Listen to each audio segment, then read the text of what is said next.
Tečajnica. Vodnik po osebnih financah. Pozdravljeni v Tečajnici, seriji namenjeni iskanju boljših načinov varčevanja in investiranja. V današnji tretji epizodi so na vrsti vzajemni skladi.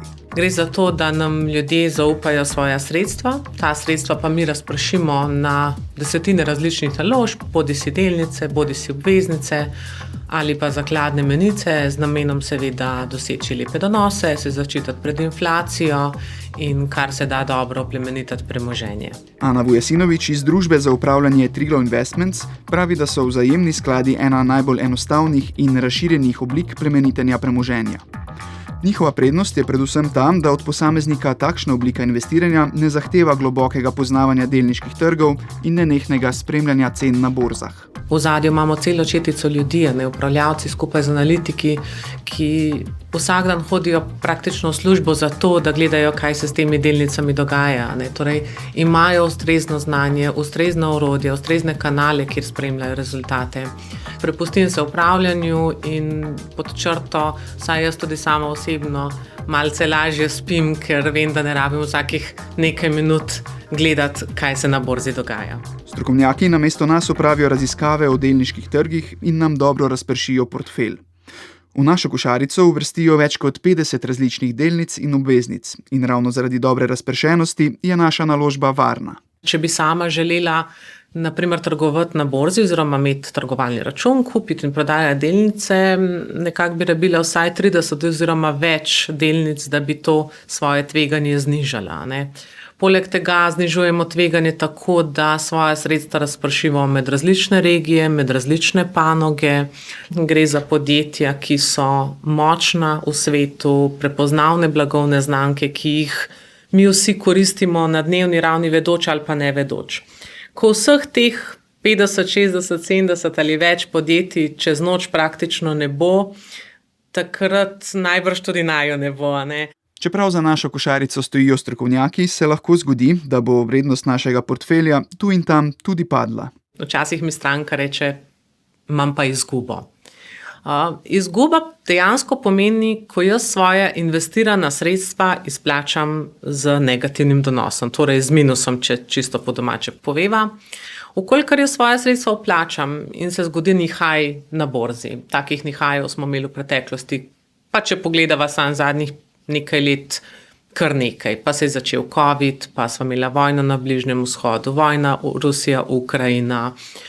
Kar nekaj takih dogodkov je, ki so sprožili nihaj na borzi in tega mi ne imenujemo izguba, pač pa nihaj oziroma korekcija, ki je trenutne in prehodne narave. Tako da v takih primerih, ko sredstva malce zanihajo, tega jaz nikakor ne imenujem izguba. Izguba se zgodi takrat, ko mi sredstva izplačamo, če jih izplačamo z minusom. Zato na dolgi rok treba samo se prepustiti vlaganju in pa počakati, da tudi take zadeve minejo, ker nas je zgodovina zdaj že neštetokrat naučila, da to tudi mine. V vzajemne sklade lahko začnemo investirati že z majhnimi vsotami. Za razliko od ljudskih obveznic in nekaterih drugih naložb, začetni znesek ni tako pomemben. Lahko začnemo že z nekaj 100 evri. Pa dajva reči 500 evrov, zraven se dogovorim, da se mi bo z računa odtegovalo še nek določen znesek. Najbolj prav je, da je to tak mesečni znesek, ki me ne boli preveč pri mojem mesečnem proračunu. Znesek, ki ga res lahko pogrešim, ko se mi odtegne z računa.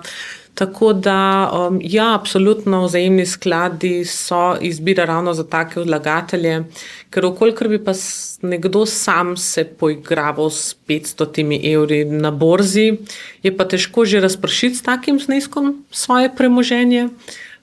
Obenem pa iz razlogov, kot so jih prej omenjala, terja veliko več časa oziroma nekega angažmaja. Bolj kot začetni kapital, s katerim vstopimo na trge, je pri investiranju v vzajemne sklade pomemben načrt varčevanja. Da si zastavimo tudi cilje za prihodnost, se pravi, varčujem oziroma investiram za ta in ta cilj. Nekako, če govoriva o globalnih delniških trgih, nam ti na dolgi rok prinašajo neko lepo povprečje, bistveno višje, kot je povprečje, ki se ga da doseči na bankah. Tudi na banki varčevanja ali pa v Nogavici pod vzglavnikom, kjerkoli že, je ena izmed oblik varčevanja, ampak vkolikor pa jaz želim doseči neke lepe donose, pa sigurno investiranje v vzajemne sklade pravilna izbira. S tem, ko si zastavimo jasne cilje varčevanja, lahko pričakujemo, da bomo uspešnejši. Nekako nam je statistika dokazala v preteklosti, da v takih primerih se potem tudi tega cilja bolje držimo. Če mi investiramo oziroma varčujemo brez cilja ali pa brez nekih konkretnih želja, potem večkrat podležemo mogoče kakšnim impulzivnim odločitvam. Tako da dajmo se držati te dolgoročne perspektive, strategije in bomo pod črto sigurno najbolj zadovoljni z vlaganjem. Tečajnica. Varčevanje v skladih je tek na dolge proge. Če iščete rešitve, kako v kratkem času priti do visokih zneskov denarja, potem skladi niso prava oblika vlaganja za vas. Vzajemni skladi so namreč najbolj primerni za dolgoročno varčevanje, ki traja 10 let ali več.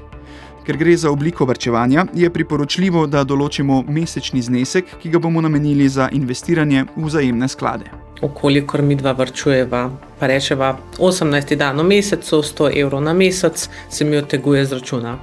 Se pravi, jaz vstopam na borzo prav vsak mesec v istem znesku, kar pomeni, da sem enkrat kupila več premoženja, ker je bila na borzi na primer korekcija ali pa je borza zanihala navzdol. Spet drugič sem kupila malce manj točk sklada zaradi tega, ker je bila borza nekoliko višje. To pomeni, da imamo na dolgi rok najboljšo povprečno vrednost. Zdaj to se sliši zelo tehnično, pa imam jaz en tak prevod, da me vlagatelj razume. To je približno tako, kot če bi midva vsak mesec na isti dan v mesecu kupila v trgovini kilo jabolk. Enkrat bi bila v akciji, spet drugič je cena malce višja, na dolgi rok skozi večletno obdobje torej imava neko povprečno ceno in hkrati rast, ker cena jabolk ni danes ista, kot je bila pred 10 leti. Tako da ja, sigurno vzajemni skladi tukaj odigrajo odlično vlogo pri dolgoročnih ciljih. Moderna ekonomija nas uči, da bi za mesečno varčevanje morali nameniti med 10 in 20% svojega prihodka. Tega se je smiselno držati tudi pri varčevanju skladi, pravi Ana Vujasinović. Bi si želela, da bi se vse stranke kar držale tega cilja, vsekakor pa vsak po svojih zmožnostih. Imamo vlagatelje, ki mesečno lahko varčujejo več 1000 evrov, imamo pa tudi take, ki začnejo z nižjimi mesečnimi pologi od 30 evrov dalje. Enoznačnega odgovora ni, je pa neko osnovno pravilo je tudi, da ne doseže največ tisti, ki investira največ, ampak tisti, ki je najbolj discipliniran.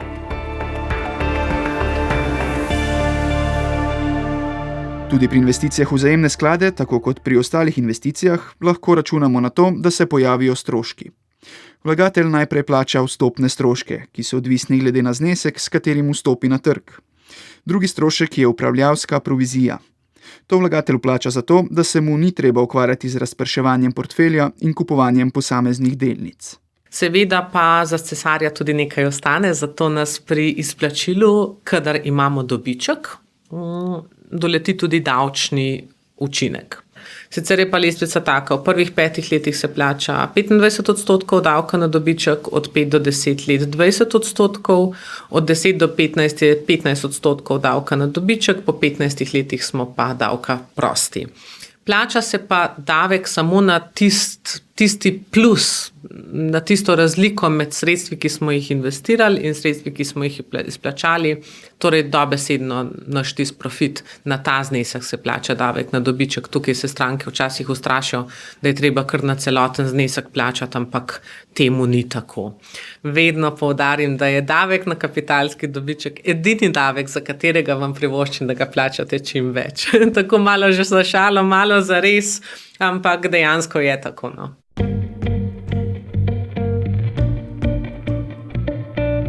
Vzajemni skladi in ETF-i so oblika vlaganja in varčevanja, ki je primerna za vse brez globokega znanja o delniških trgih. To delo lahko za razmeroma majhne stroške namesto vas opravi strokovnjak. Pri ETF-ih gre za podobno obliko investiranja kot pri vzajemnih skladih z nekaj pomembnimi razlikami, pravi ustvarjalka finančnega podcasta Money How Marja Milič. Vzajemni skladi ne kotirajo na borzi, se pravi, niso uvrščeni na borzo, medtem ko govorimo o ETF-ih, to so pa Exchange Traded Funds, kar pomeni, da so uvrščeni na borzo. Prednost ETF-ov je tudi v tem, da gre za samo očiščevalno košarico. Kaj to pomeni? To pomeni, da se stalno dogajajo revizije in tista gnila jabolka se ven mečejo iz košare, v košari ostajajo pa samo dobra, zdrava, najboljša jabolka, če lahko zelo poenostavim. O vlaganju v ETF-e pa več v prihodnji epizodi Tečajnice. Do takrat pa premislite, če so morda skladi prava izbira za vaše varčevanje. Tečajnica.